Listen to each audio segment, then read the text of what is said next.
pieces have been assembled. Split. Your arms, your head. Exodia obliterate. This is the story of how one duel cemented Jeff Leonard's place in Yu-Gi-Oh history. Within the community, he became known as the wholesome old guy everyone loved, and videos featuring him could pull over 100,000 views. He wasn't loud or brash, he was the perfect character of a dad, wearing a cheerful smile on his face as he played. Grandpa, I'm home! And I see you've brought company. Did anything interesting happen this weekend? Well, I did summon Exodia at YCS Indy. Other than that, not much happened. This is Jeffrey Leonard, at the ripe age of 54 years old at a major Yu-Gi-Oh tournament, and he's playing Exodia, one of the worst decks in Yu-Gi-Oh against Tearlaments, the undisputed best deck of the game. And yet, somehow, all 5 pieces have been assembled. Split. Your arms, your head. Exodia obliterate. This is the story of how one duel cemented Jeff Leonard's place in Yu-Gi-Oh history. Who exactly is Jeffrey Leonard? Well, even with him being twice the age of the average duelist, he's one of the most beloved players in the entire community. His story began like countless dads, wanting to spend more time with his kid, but Jeff went above and beyond. He didn't want to just play with his son, he wanted to beat him. The problem? His son was playing fast and complicated decks, where a single turn could snowball into a cascade of moves that never seemed to end, and Jeff wasn't able to keep up. So instead, he went with the exact opposite approach, stun decks. These decks were designed to shut everything down and stop the opponent from even getting their combos off the ground. The stun-based playstyle was the complete antithesis to combo decks, and that was the playstyle that Jeff would gravitate towards. But Jeff wasn't just a feel-good story, he had the skill to back it up, with multiple tournament tops over the years. To this particular duel. But with that being said, we're going to jump here into game 1. Soon we'll find out who won that all-important die roll. I'll go first. And we have Tearlaments versus Exodia. And it does sound like Jeffrey has won the die roll. Oh, are we going to see it go all the way through? Now, Tearlaments, not known to play disruptions from the hand, so this may just let him go all the way. So the Tearlaments strategy does have some points of interaction here. There's Herald of the Orange Light, which is sometimes played in the strategy because of the fairy count. In addition to that, you could also potentially see a one of halfness end up putting a card like Shadal Winda on the field with your mills are blessed. Okay, so we're going to start off with connector into the Aqua Dolphin. Aqua Dolphin is going to get a quick little peek at Justin's hand. That for cost? And this will not only give us insight into whether or not Justin has any interaction, it's also going to tell Jeffrey if the coast is clear. We're going to send the Fire Flint Lady as the cost. And, well, the cost is not completely here. There is a Kelbeck. Kelbeck can summon out and just put a card back, but will it matter? I'll select that. Although we know what Jeffrey is trying to accomplish, which is to assemble all 5 pieces of the Forbidden One on the opening turn, exactly the pathway to get there is not something that we're sure of. All right. So it'll be interesting to see if Kelbeck can actually work as an interruption. So we're going to take the 2 warrior monsters, and we're going to perform a link summon into Isolde. Search, first effect. The 2 tails of the Noble Knights. So typically you search a card.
They did a copy of Instant Fusion in his hand earlier. Now here is the Flame Swordsman.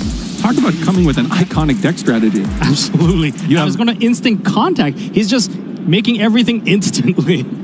He has brought both Exodia the Forbidden One, Flame Swordsman, and now this is another blast from the past. It looks like he's brought out Elemental Hero Flare Neos and going into a second copy of Assault. I think every single monster that's a fusion for him is a warrior. Oh, that is definitely going to be the case. He has another pretty iconic one in there too, Dark Flare Knight, a card that was popular back if you want to go play the Ultimate Time Wizard side events. And add. And then It's I'm going to going use to summon the here. pendulum scale effect of the Ignite, destroying both. And now he's going to be able to search his deck for a Fire Warrior. And then when the Ignis is destroyed, including in the Pendulum Zone, you can special summon one Dracoslayer monster from your deck. Or an Ignite monster. You know, typically this card has been seen in Dracoslayer strategies, but actually has the branch over to the Ignite strategy as well. You know, Jeffrey's really showcasing a variety of cards that we don't see all that often. But if he gets all the way there with just simply these two cards, it just means a 2 fire or just 2 warrior monster would maybe lead into Exodia. Yeah, we saw that his opening play began with the Neospace Connector, which is probably his ideal opening play because getting access to the Aqua Dolphin allows him to check to see if the coast is clear. Okay. Rockstad back. So now we have the Symphonic Warrior rocks. This is on a 2. It's created a different way. Oh, this is? It does. I believe it does count as a tuner because it was special summoned. The Warrior Rocks has an alternate summon condition that's unique to its own effect. I don't believe it has to worry about the Warrior effect or the tuner. With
I believe you can summon back the Also, Blue Dragon Summoner. yes. Thank you. There has to be a reason why he threw that into the graveyard. 5. Yeah, it should be 5. The pendulum zones do count when Selena's counting the spells both on the field and in the graveyard. That's a lot of spell counters. You know, typically 3 is the point in which you care about, obviously, to be able to special summon, but It's fine. yeah, we're good. Oh boy. Now where are we going to take this play now? There's stuff in the graveyard that can be special summoned back. I'm removing 3 counters. 3 counters have been removed from Selene, and we are summoning back the Blue Dragon Summoner. this might be the other piece to the puzzle in terms of assembling all 5 pieces. We're going to link summon further. Cross Sheep. Is there a fusion that we can go into? We got into the leg. So now we know there are 2 pieces, Contact and fuse. He's contact fusing. That must be the fusion Dracoslayer. yes, Dino Mister, the mighty Draco Slayer. Let's go summon back the From the graveyard, it's now going to be able to summon back. Gains counters, chain link 1. I think that.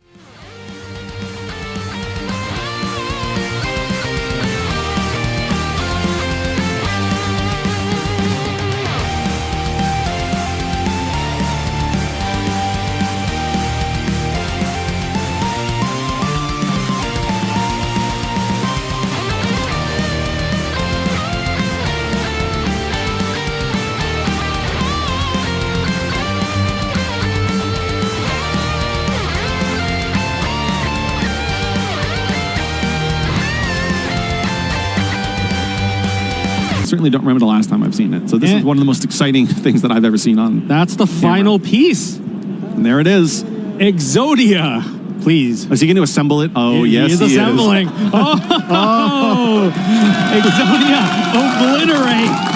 Wow. Jeffrey could have a card like Harpy's Feather Duster, evenly matched. And we know he has the Dark Ruler no more. If he can combine a couple of those, what we would call board breakers, Justin's field is strong, but it might not be strong enough. It'll be interesting to see if Justin did in fact draw his copy of Tearlaments Crime. Santa Claus has come to town, and it has just tributed off the screen.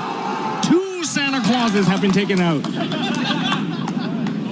Now, that's going to scream. Oh, ooh, okay.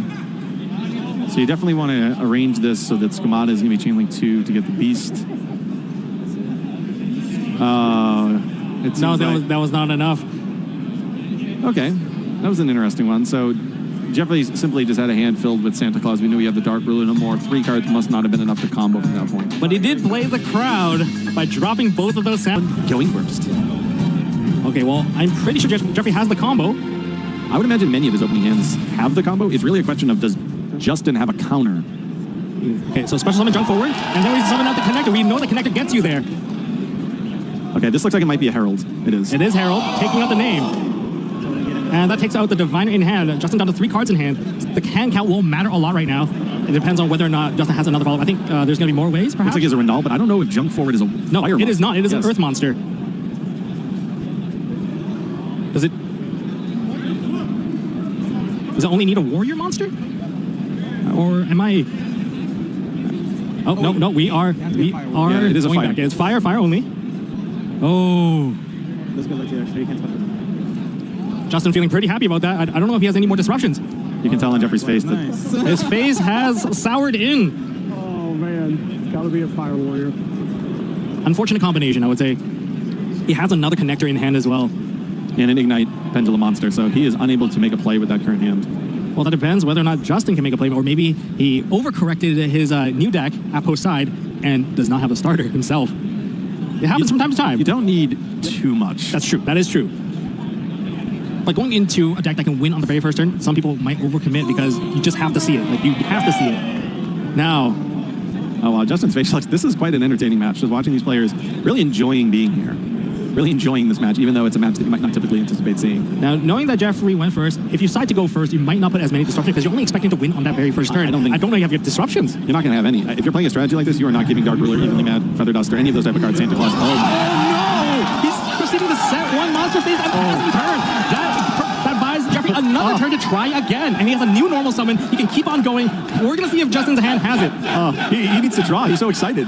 Look at Justin being like, you need to draw. He was so excited, he put his glasses back on, ready to go. The problem here is that this probably means that Justin has interactions in the hand, so we'll see if this goes through. As I just mentioned here, now another connector has been summoned onto the field. Are we going to be able to get a peek into the hand? Or is there another Divine? Oh, Ash Blossom Joy Spring, preventing the peek in the hand, but there's still two warriors on the field. And will we get there? We got 15 minutes on the clock still available. That's plenty of time to execute the strategy. And again, he's going to win in this main phase if this combo goes uninterrupted, so there are no battle phases needed. There's the Assault Tail, two tails of the Noble Knights. All right. He took off the seatbelt now. He's ready to go full throttle now. No holding back. Effect add.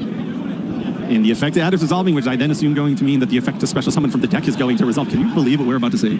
Yeah, I can't believe it. Right now we're seeing Exodia win. So this is adding the pendulum skill. So he gets to activate the pendulum because he just can't summon out that card. And he has another copy of an Ignite in his hand, so it's actually huge that he can put both of the pendulum zones covered. His Soul Effect, we're going to send an Equip into the graveyard to summon out a level 1.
Like, you don't need those ones because they're not good to open.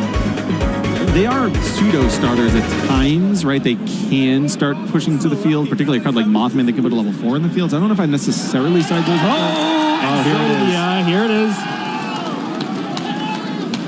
Yep. Time Star Magician searches out Exodia, the Forbidden One. Destroy, protect. We're destroying the Time Star Magician.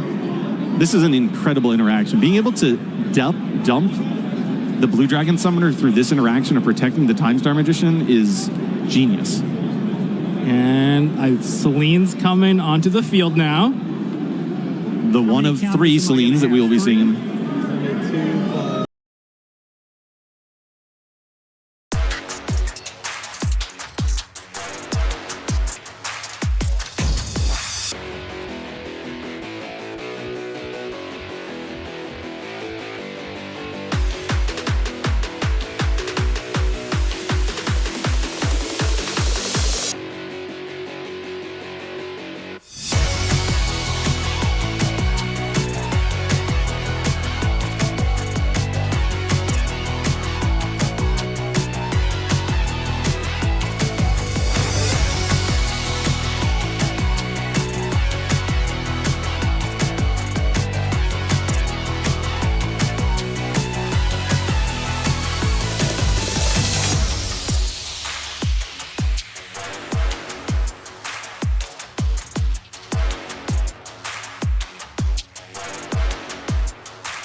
Just in case, we're going to go into Appaloosa at the end of this.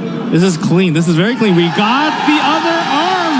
And all 5 pieces have been assembled. The legs, the arms, the head. Exodia obliterate. Unbelievable. Wow, the crowd goes insane.